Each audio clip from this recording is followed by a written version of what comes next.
ఈ మధ్య దళారీ సొమ్ము ఎవరికి పోయింది? ఇది కేంద్ర ప్రభుత్వం జేబులోకి పోయింది కదా. ఏ బీదవాడికన్నా ట్రాన్స్ఫర్ చేసినరా? సైకిల్ మోటార్ వాడమ్మా విలేకరులు ఎవరికన్నా సదుపాయం కలిగిందా? పెట్రోల్ డీజిల్ తగ్గిందా? నిత్యావసర ధరలు ఏమైనా తగ్గినాయా? ఏం చేశారు? బీదవానికి బీజేపీ పార్టీ ఏం చేసిందో ఒక్కసారి ప్రజలు కూడా ఆత్మపరిశీలన చేసుకోవాలి. కులము మతము అరే రోజు నేను కూడా ఇప్పుడు పూజ చేసుకుని వచ్చాను. ఇంట్లో పూజ చేయండి, నేను బయటకు వెళ్ళను. కానీ దేవుడి పేరు మీద ఓట్లాడే సంస్కృతి కాంగ్రెస్ పార్టీకి లేదు.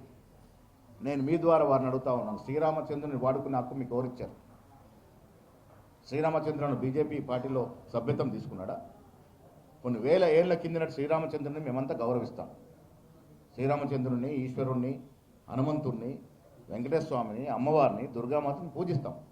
ఎవరు సొత్తు కాదు. హిందూ సామ్రాజ్యం, హిందూ సామాన్య యొక్క సొత్తు. దాన్ని మీరు ఎన్నికలకు వాడుకుంటారు, ఏ లెక్కన వాడుకుంటారు?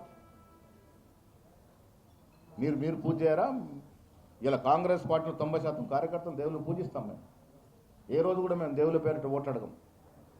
ఎన్నికలు రాగానే హిందూ ముస్లిం అరే ప్రశాంతమైనటువంటి వాతావరణాన్ని చెడగొట్టి రాజకీయ లబ్ధి పొందాలని ప్రయత్నం చేస్తారు. ఇది ఎంతవరకు సమంజసం? ఇది ఎన్నికలు వస్తే చాలు హిందూ ముస్లిం దేవుళ్ళ పేర్లు తీసుకొచ్చి ఓట్లు రగల్చుకునే ప్రయత్నం అయితే చేస్తూ ఉందో బీజేపీ.